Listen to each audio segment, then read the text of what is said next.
Hey guys, welcome back to another video on the Inside Spurs channel. Happy Monday, hope you're well. It's game day as well, which is obviously really nice. Obviously 8 o'clock kickoff UK time, depending on where you're watching. Chelsea at home, so massive game tonight. We are still waiting, by the way, on the Destiny Udogie fitness test. Apparently he's having one kind of right about now, so we'll kind of know a little bit more soon enough that if Destiny is going to be part of the squad or not. He may not start, but he might be in the squad, I don't know. But we'll keep an eye on that for sure. Just a quick one to say, because actually I am busy tonight. I'm busy going to the game, so I will not be doing a normal evening upload. So we're going to talk a little bit about a couple of players today in this video, one of which, Cáceres, that I think it's something that we've talked about before and we can probably expect to talk about it again. But Wilfred Ndidi, is he wanted by Spurs? I don't know. Let's jump in. Let's have a little chat. So this came from Team Talk, who put out that Tottenham are among a number of clubs who are considering a January approach for Leicester City midfielder Wilfred Ndidi. So, if it's Wilfred Ndidi of 3 or 4 years ago, yes, sign me up. Absolutely not an issue. The Wilfred Ndidi of now, very injury prone. I mean, he's in the Championship now for a reason. I'm not saying he's not a proven player, and he absolutely is, and on his day he's still very good, but his day is very rare. Now, don't get me wrong, if Basuma was fit all the way to the end of the season, you might only play him 4 or 5 times, and okay, fine. But the way I look at it is, let's look at it compared to what we have already. You got Skip and you've got Højbjerg. What are the two things of those two players that you could say the same thing for? Availability. They're always near enough, always fit. If one of them's injured, the other one's fit. And that's brilliant, especially because if, Basuma, for example, if Basuma plays tonight and he gets a booking, he misses the next game. He got obviously sent off against Luton. He's missed a game already. And we've had Højbjerg there to jump in and do a job, and he's done very well in the time that Basuma's missed, or, the time that he's come off the bench to replace Basuma and what have you. Ndidi probably wouldn't give you that kind of availability. And if you do lose Basuma, and Ndidi's not fit, and you've moved off Højbjerg, what have you got? You've got Skip. I think Skip's a level below Højbjerg, who I think's not on the same level as Basuma in this system.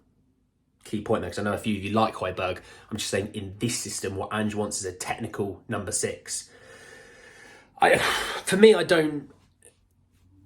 other thing I've noticed is that, people kind of going, oh, what about the African Cup of Nations? He's Nigerian. We're already losing 2.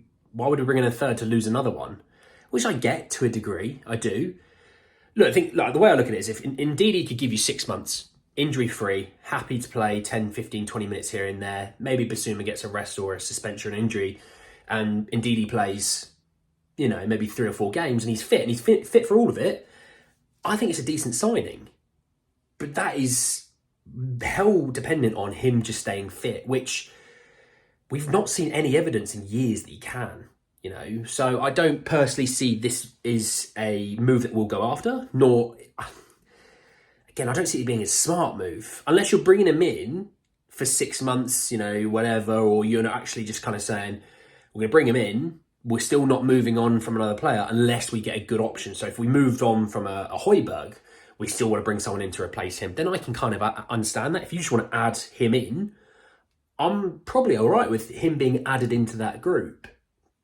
Cost effective, he's not going to cost a lot.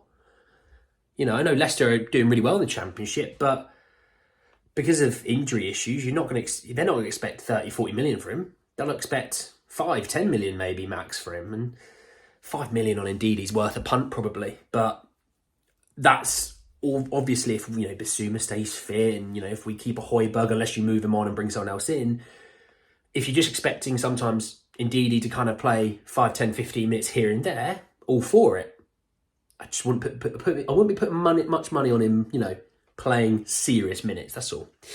Let's talk Sebastian Cáceres. So, we obviously know from CF America the centre back, and I've kind of spoken about him before. And please go back and have a little watch of some of the videos because I talk about the player that he is, player that he reminds me of. What we can expect. Blah blah blah blah. Well, Sport Witness, who I've genuinely been really impressed with a lot of their reporting recently. They've been ahead of a lot of the reporting of like some of the bigger names as well. So They put out that Sebastian Cáceres, Tottenham have sent a formal offer for the signing. Player and agent have given green light for January move. I mean, that's not shocking, to be fair.